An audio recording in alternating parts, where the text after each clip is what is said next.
우리는 걱정을 하면서 살아갑니다.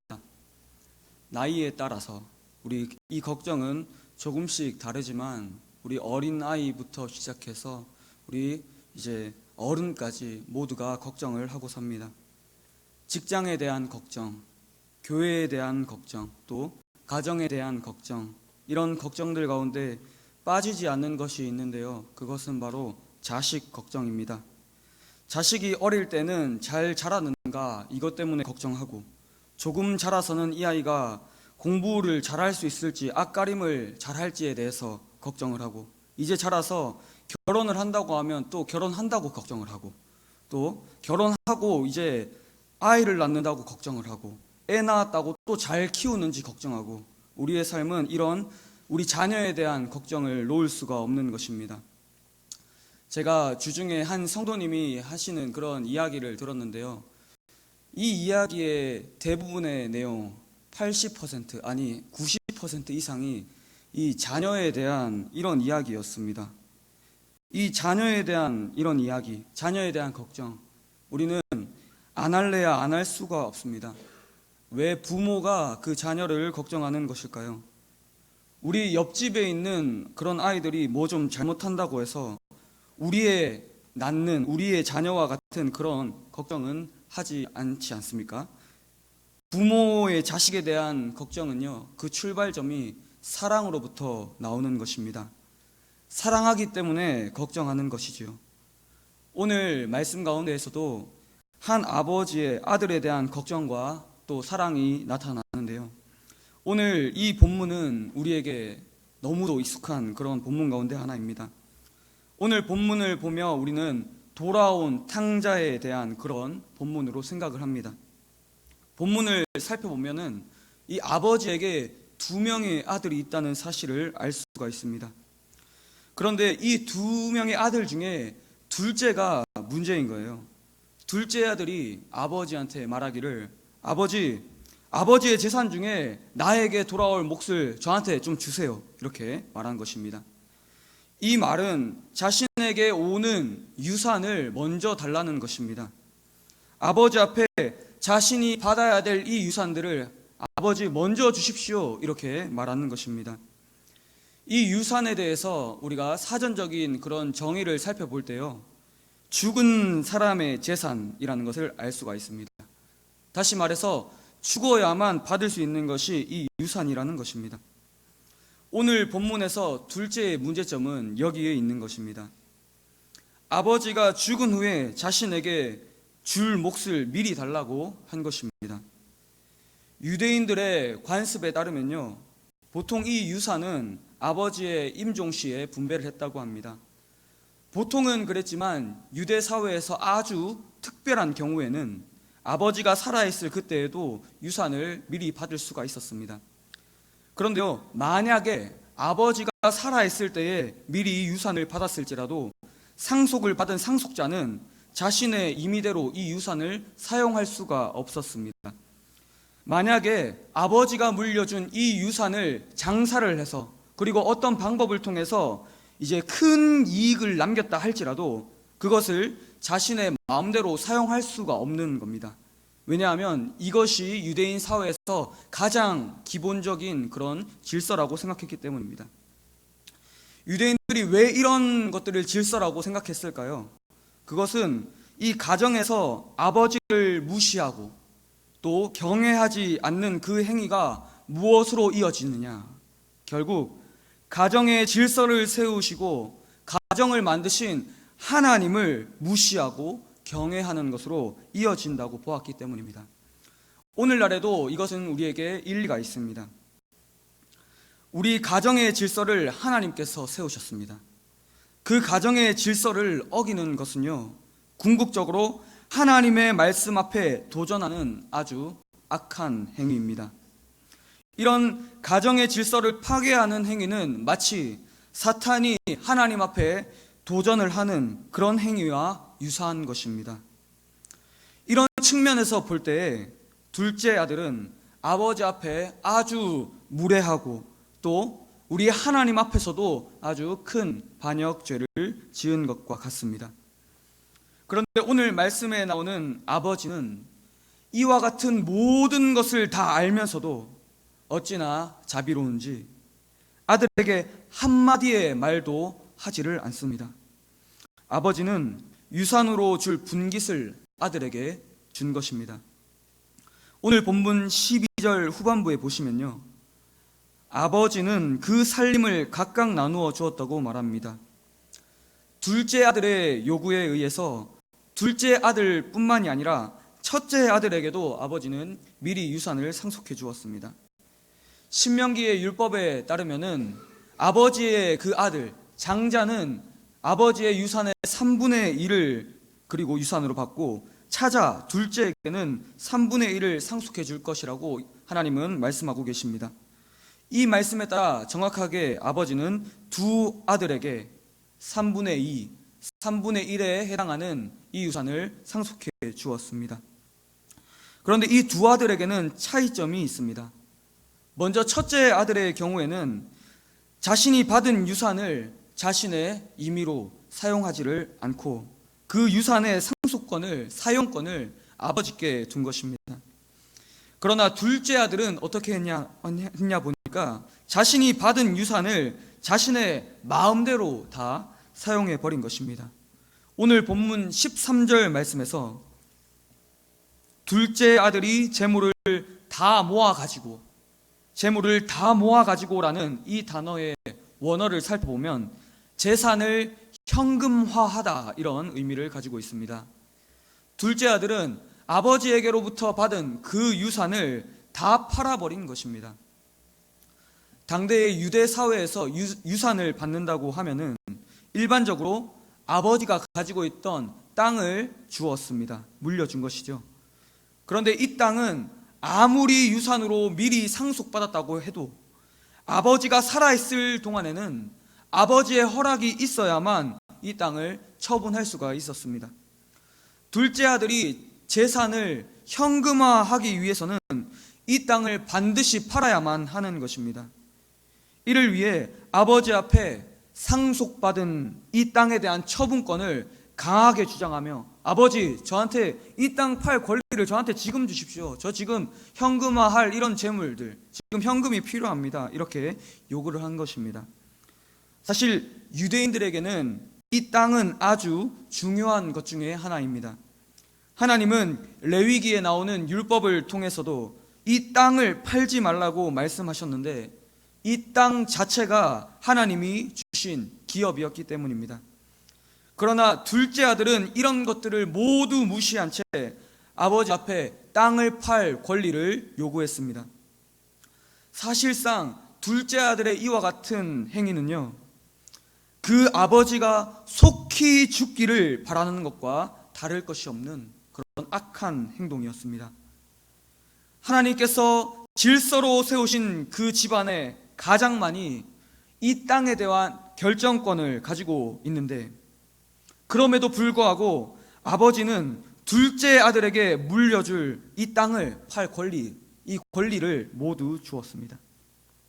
이제 둘째 아들은 아버지께서 물려주신 모든 유산, 이 유산들을 다 팔아버리고 물질을 가득 모은 채 이 모은 물질을 가지고 먼 나라로 떠납니다.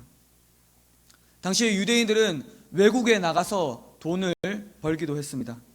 그런데 이 둘째 아들의 목적은 그런 것과 달랐습니다. 둘째 아들은 아버지로부터 받은 유산을 자기가 원하는 대로, 자기 마음대로 다 사용해 버리려고 이 물질을 허비하기 위해 먼 나라로 떠난 것입니다. 둘째 아들은 13절에 나오는 것처럼 이 유산들을 모두 허랑방탕하게 낭비했습니다. 이 허랑방탕이라는 말은요, 무분별하다, 또 부도덕하다 이런 의미를 가지고 있습니다. 둘째 아들은 이 물질에 대한 분별력이 전혀 없는 그 상태로 물질을 어떻게 사용해야 정말 도덕적으로 정말 분별 있게 사용하는 줄을 모르고 서슴없이 부도덕한 일에 사용했습니다. 이렇게 물질을 무분별하게 사용하다 보면 이 물질이 얼마나 남았는지를 판단하는 그 판단력이 상실됩니다. 이것에 대해서 우리는 뉴스나 매체를 통해서 흔히 접할 수가 있는데요. 우리나라에 그 강원랜드라고 하는 카지노가 있다는 사실을 아실 것입니다. 그런데 이 카지노의 주변에 가면은 이 몇 년이나 10년 넘게도 방치된 차들이 가득하다는 것입니다. 100대가 넘는 차들이 이렇게 그 카지노 앞에 있는 그런 아주 골목진 그런 곳에 모두 방치가 되어 있다는 것입니다. 왜 이런 방치가 일어날까요?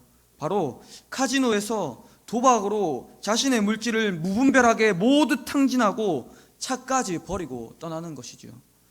무분별하게 물질을 사용하는 것은 이와 같습니다. 나의 물질이 얼마나 남았는지도 모르고 끝까지, 그리고 내가 가진 것보다 더 사용하는 것이 무분별하게 이 물질을 사용하는 것이지요. 둘째 아들도 이처럼 자신의 물질을 모두 다 탕진해버리고 말았습니다. 돈이 다 떨어지고 말았는데 엎친 데 덮친 격이라죠. 그 나라에 흉년까지 든 것입니다. 이제 둘째 아들은 먹을 것조차 구할 수 없는 그런 불쌍한 처지가 되어버렸습니다. 아버지의 집 안에 있을 때는 종들의 섬김을 받으면서 살던 이 둘째 아들이 이제 먹을 것이 없어서 빌부터 사는 그런 존재로 전락해버린 것입니다. 둘째 아들은 한 사람에게 빌붙어서 그 사람의 돼지나 치는 그런 신세가 되었습니다. 심지어 돼지가 먹는 쥐염 열매로 자신의 배를 채우고자 했지만 그곳조차 없는 아주 비참한 상태가 되어버린 것입니다. 굶주리고 고통당하는 이 둘째 아들은 이내 크게 탄식을 하게 됩니다. 그러던 가운데 한 가지의 생각이 자신의 머릿속에 번뜩이는 것입니다. 아, 내가 아버지의 집에는 양식이 풍족한 그런 품꾼들이 많은데, 그런 종들이 많은데 나는 여기서 쥐려서 죽는구나. 이런 생각 가운데 둘째 아들은 이렇게 내가 죽을 바에야 하나님과 아버지 앞에 죄를 고백하고 회개할 것을 굳게 결심했습니다. 이 둘째 아들은 진정으로 자신의 삶을 돌이켜 회개를 했습니다. 자신이 아들의 자격조차 없는 그런 잘못을 저질렀다는 이것을 인정한 것입니다. 자신이 이제 아들로 아버지의 집에 들어가는 것이 아니라 품꾼의 하나로라도 아버지가 받아주기를 원했던 것입니다. 성도 여러분, 오늘 이 말씀을 통해서 첫 번째로 우리가 알아야 하는 것은요, 바로 아들이 아버지를 떠나면 가장 비참한 존재로 전락한다는 것입니다. 아들은 아버지의 품 안에 있을 때 가장 안전합니다. 제가 우리 유초등부에서 지난주 설교를 한번 한 적이 있는데, 예수님께서 어린아이와 같지 않으면 결단코 천국에 들어갈 수 없다는 거예요. 여러분, 어린아이의 특징이 무엇입니까? 여러 가지가 있겠지만 예수님께서 말씀하시는 이 어린아이의 특징은 바로 절대 의존입니다. 바로 절대적으로 하나님만을 의존하고 하나님만을 의지하는 그 사람이 천국에 들어가는 그 사람이라는 것입니다. 아들이 아버지만을 의존할 때, 아버지를 절대적으로 의지할 때 가장 안전한 것처럼, 아버지가 모든 것을 채워주시는 것처럼 우리 성도도 우리 하나님만을 의지하고 하나님만을 의존할 그때에 하나님께서 가장 안전하게 지켜주시는 것입니다. 혹 우리 가운데 오늘 본문 말씀에 나오는 이 둘째 아들과 같이 아버지의 품을 떠나가면 더 잘할 수 있겠다, 이런 생각을 하는 성도님들 계십니까? 내가 아버지의 품을 떠나면 저기 있는 저 사람들처럼 내가 더 잘 살 수 있어. 예수 믿지 않고도 큰 부를 누리고 세상에서 떵떵거리고 세상 가운데 높은 그런 권위를 차지하는, 그런 자리를 차지하는 사람들처럼 나도 잘 살 수 있다, 이렇게 생각하는 성도님들 계십니까?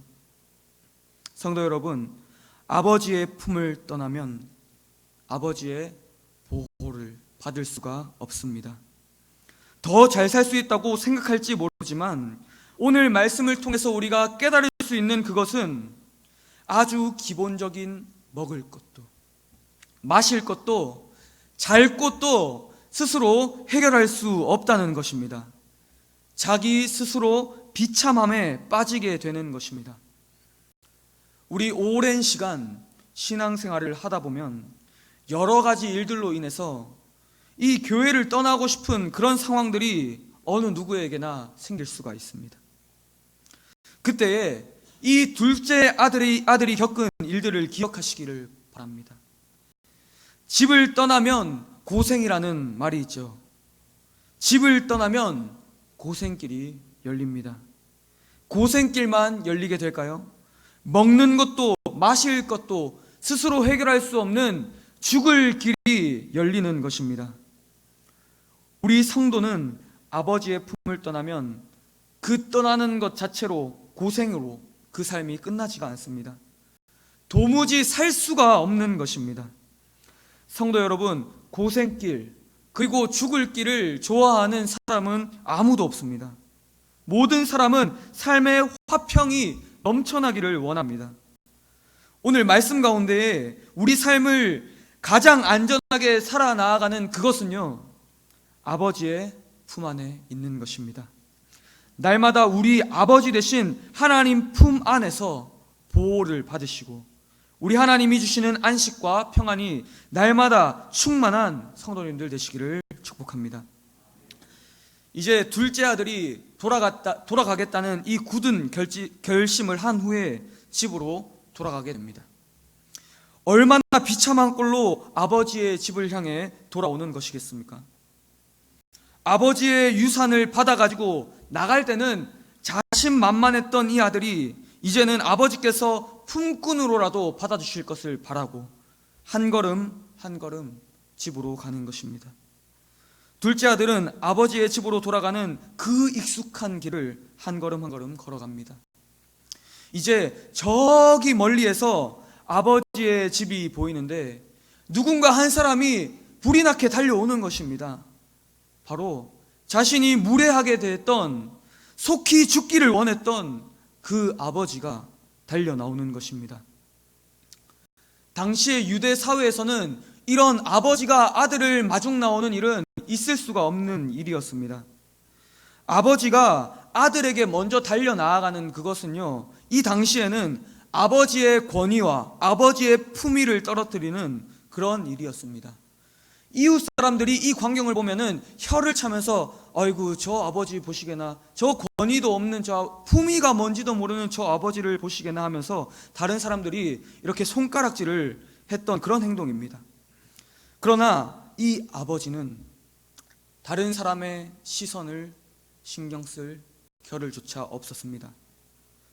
내가 사랑하는 아들이, 내가 참으로 사랑하는 아들이 저기 멀리에서 한 걸음 한 걸음 걸어오는 것입니다. 우리 17세기에 네덜란드에서 활동을 했던 렘브란트라는 화가는 오늘 말씀에 나오는 이 탕자의 비유에 대해서 그림으로 그렸습니다. 그림 한번 보여주세요. 이 그림은 렘브란트의 그림 가운데 일부를 표현하고 있는 것인데요, 이 그림을 잘 살펴보면은 돌아온 둘째 아들의 비참함을 잘 알 수가 있습니다. 이 차림을 한번 보십시오. 옷은 다 떨어져서 도무지 이것이 누구 거지의 옷인지 아니면 아버지를 둔 아들의 옷인지 알 수가 없고, 또 신발조차 다 떨어진 이런 비참한 아들을 보여주고 있습니다. 그런데 우리가 주목해서 보아야 할 것은 그 아들을 안고 있는 아버지의 얼굴입니다. 이 그림이 지금 잘 보이지는 않지만 이 그림에서 표현하는 아버지의 얼굴을 잘 들여다보면요, 아버지의 눈이 성하지 않다는 것을 알 수가 있습니다. 렘브란트가 아버지를 그리면서 왜 이렇게 표현한 것일까요? 바로 아버지는 둘째가 떠난 후에 하루도 빠짐없이 아들이 떠나간 그것을 눈이 멀 정도로 바라보고 또 바라본 것입니다. 사랑하는 성도 여러분, 우리 아버지 되신 하나님은 우리를 이렇게 사랑하십니다. 자신의 눈이 어떻게 되던, 자신의 몸이 어떻게 되던, 자신의 가지고 있는 품위와 지위가 어떻게 되던 아들이 떠난 그곳을 바라보고 아들에게 다가오시는 그런 아버지가 우리의 하나님이십니다. 당신의 몸을 다 내어주고도 또 내어주는 것이 하나님의 사랑인 것입니다. 이 아버지는 누추한 둘째 아들에게 가장 좋은 옷을 입히고 손에는 가락지를 끼우고 신을 신긴 후에 살찐 송아지를 잡았습니다. 잃어버린 둘째 아들이 돌아왔다는 이 사실만으로 기뻐하며 잔치를 연 것입니다. 제가 잠시 우리 중고등부에서 있었던 일들을 이야기하고 싶은데요. 감사하게도 제가 참으로 부족한데 하나님께서 우리 중고등부 아이들을 계속해서 보내주고 계십니다. 몇 달이 채 안 돼서 한 아이가 오고 또 한 아이가 오는 이런 하나님께서 부어주시는 부흥이 일어나고 있습니다. 그런데 제가 하는 것이라고는 토요일 날 저녁마다 라면 끓이는 것밖에 없습니다. 아이들이 라면 맛있다고 새 친구를 데려오는 거예요. 저는 아이들에게 전도를 하라고 사실 그렇게 크게 말을 하지 않습니다. 그런데 하나님께서 저에게 손의 은사를 주셨는지 라면을 끓일 때마다 이 맛이 제가 끓여도 어떻게 이런 맛이 나는지 모르겠어요. 그래서 계속해서 라면을 끓이는데 지난주에도 토요일 날 라면을 끓였습니다. 아이들이 늦은 시간에 정말 맛있게 먹고 주일 보자 하고 10시쯤 돼서 다 집에 보냈어요. 주일이 되었습니다. 이제 오전 공예배를 마치고 아이들 하나하나에게 전화를 하는데 그런데 한 명도 전화를 안 받는 거예요. 이 예배 시간은 다 돼가고 올 기미가 없는 것입니다. 나중에 알아보니까 다른 중학교랑 축구 경기가 있다고, 예배 시간이랑 이 축구 경기가 겹친다고 제 전화를 모두 무시한 겁니다. 제가 이 아이들에게 정말 누누이 강조하는 게 한 가지 있어요. 오케이, 너희들 축구하는 거 내가 좋아하는 거 안다. 그런데 축구 좋아하는 거 아는데 예배는 지켜야 된다. 너희 1시 반에 2시에 축구 잡지 말고 아예 밀어서 2시 반, 3시에 축구할 수 있잖아. 그때 축구해라 이렇게 말하는데 아이들이 이 말을 듣지 않은 것입니다. 그래도 감사하게 지난주에 10명 남짓되는 아이들이 예배 드리긴 했지만 제 마음속에 분노가 차오르는 겁니다. 이 탕자 같은 놈들이 지금 교회를 뭐라고 생각하는 거지? 지금 예배가 뭐라고 생각하는 거야? 하나님을 뭐라고 생각하는 거야? 하면서 이렇게 화가 너무 나고 분노가 넘치는 거예요. 제 마음 같아서는 너희들이 이렇게 할 거면 교회 오지 마. 너희 마음대로 할 거면 교회가 너희 마음대로 할 수 있는 곳인 것 같아. 오지 마! 이렇게 말하고 싶었는데 그렇게 할 수가 없었습니다. 왜냐하면 하나님 앞에 이 아이들의 모습이 제 모습 같았거든요. 하나님은 날마다 기다리시는데 나는 나의 중요한 일을, 내가 우선인 그 일, 먼저 하는 그 모습이 마치 이 아이들과 같은 거예요. 그럼에도 불구하고 하나님은 노하기를 더디하시고 당신의 모든 몸들을 다 내어주고도 또 내어주는 그 아버지의 사랑을 제 마음 가운데 주시는 것입니다. 성도 여러분, 이런 우리 하나님의 사랑을 깨닫는 은혜가 충만하시기를 바랍니다. 하나님은 모든 것을 주시고도 또 눈이 멀 정도로 기다리시는 하나님이십니다. 아니, 나는 둘째처럼 떠난 적이 없는데, 나는 둘째처럼 하나님 곁을 떠난 적이 없어, 이렇게 생각하시는 분 계십니까? 하나님은 우리가 하나님보다 더 사랑하는 것이 생길 그때에 우리 삶 가운데 내가 중요한 것들, 내가 원하는 것들을 먼저 생각할 그때에 하나님을 떠난 것과 같다고 그렇게 생각하십니다. 그 가운데에서 하나님은 노하지 않으시고 기다리시는 거예요. 마치 오늘 탕자의 아버지와 같이 하나님보다 사랑하는 그것을, 하나님보다 더 사랑하는 그것을 이 둘째와 같이 하나님보다 더 사랑하는 그것에서 돌이켜 오직 하나님을 사랑하시는 성도님들 되시기를 바랍니다. 하나님의 사랑을 깨닫는 그 은혜가 충만하시기를 진심으로 축복합니다.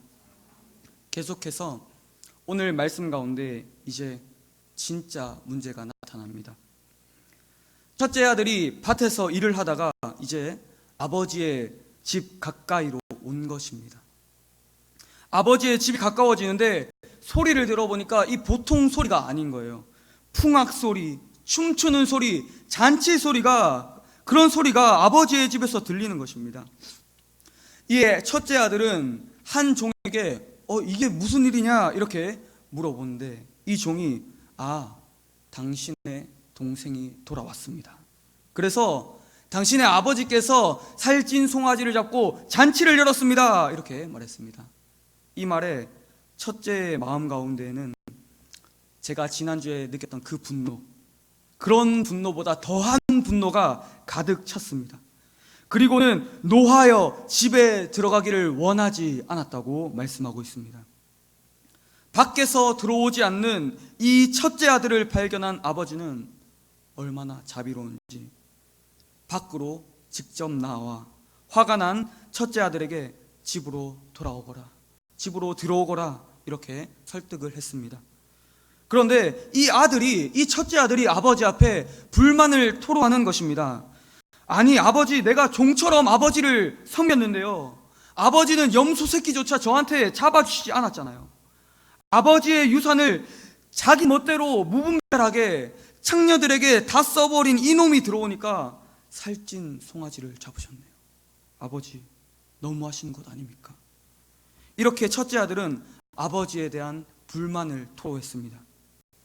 성도 여러분, 첫째의 입장에서 볼 때 정말로 이해가 되지 않습니까? 자기는 아버지의 유산을 마음대로 사용하지 않았고 아버지의 종처럼 둘째가 떠난 그 자리도 메꾸어가면서 일을 했는데, 둘째가 돌아오자마자 잔치를 베풀다니요. 이 첫째가 서운할 법도 합니다. 그런데요, 성도 여러분, 이 첫째는 아주 중요한 것을 놓치고 있습니다. 그것은 바로 아버지가 자신을 누구보다도 사랑하고 누구보다도 믿는다는 것입니다. 오늘 본문 31절 말씀을 우리 다 같이 읽어보겠습니다. 시작. 아버지가 이르되,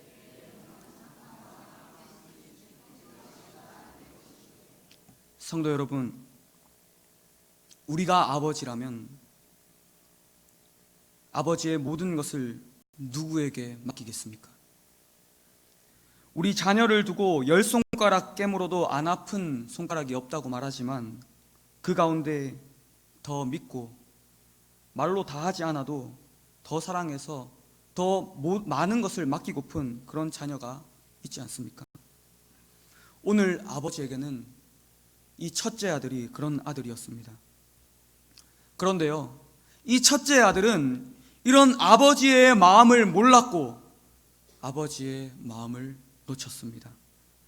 첫째 아들은 아버지와 가장 가까운 곳에 있어도 아버지의 사랑을 깨닫지 못했습니다. 아버지의 곁에 있어도 아버지가 주는 보호와 평안과 안식을 온전히 누리지 못한 것입니다. 아버지와 함께 있으면서도 아버지께서 주시는 신뢰와 아버지의 마음을 알지 못했습니다. 오늘 말씀에서 사실 둘째 아들뿐만이 아니라 첫째 아들도 탕자의 삶을 산 것입니다. 둘째 아들은 돌아온 탕자이지만 첫째 아들은 아버지와 함께 살면서도, 아버지와 늘 함께 하면서도 진정한 아버지의 품으로, 아버지의 사랑으로 돌아가야 할 탕자인 것입니다. 둘째 아들은 자신의 허탄하고 망하는 인생 가운데 아버지의 그 희미한 사랑의 끈을 잡고 돌아온 반면에, 첫째 아들은 아버지의 사랑 안에 있으면서도 그 사랑을 미처 몰랐던 것입니다. 이러한 측면에서 볼 때에 첫째 아들이 더욱 심각한 탕자인 것입니다. 사랑하는 성도 여러분, 우리 가운데에서는 이 첫째 아들과 같이 교회를 정말 오래 섬기고 또 섬기고 섬기는 그런 귀한 성도님들이 있습니다. 비가 와도 눈이 와도 교회를 섬기기 위해 나를 가리지 않고 헌신하는 우리 귀한 성도님들이 있습니다. 그런 성도님들의 헌신 가운데, 섬김 가운데 우리 양지중앙교회는 하나로 지어져 나아갑니다. 이런 헌신을, 그 삶을 우리 하나님은 모두 알고 계십니다. 그 귀한 섬김을 우리 하나님은 인정하고 계십니다. 그런데요, 그럴 때 있지 않습니까? 갑자기 우리 교회에 새로운 사람들이 막 오는 거예요. 그래서 이제 교회에서 이 새로운 신자들에 대해서 막 퍼줍니다. 이것도 주고 저것도 주고 이것도 주고 다 줍니다. 마치 둘째 아들이 그 탕자의 삶을 마치고 돌아오자 잔치를 연 것처럼 이렇게 주는 것입니다. 이럴 때에 우리 마음 가운데에 이런 마음이 있는지 모르겠어요. 이때까지 내가 섬길 때 이런 작은 것조차 주지 않았는데, 누군가 회개하고 하나님 앞에 돌아오니까, 새로운 신자가 오니까 교회가 이렇게 하는구나, 이것도 저것도 다 주는구나. 마음 가운데 못마땅한 거예요. 혹 우리 가운데 이런 생각이 드는지 모르겠습니다. 그러나 아버지는 잃어버린 둘째가 돌아오는 그것을 기뻐하실 뿐더러 누구에게 자신의 집을 맡길지, 자신의 재산을 맡길지, 누구에게 진짜 큰 일을 맡기고 복을 줄지 잘 생각해 보시기를 바랍니다.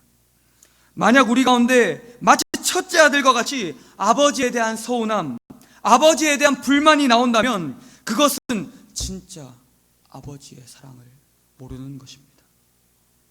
아버지의 마음을 진짜 잘 모르는 것입니다. 아버지가 누구에게 아버지의 것을 맡기겠습니까?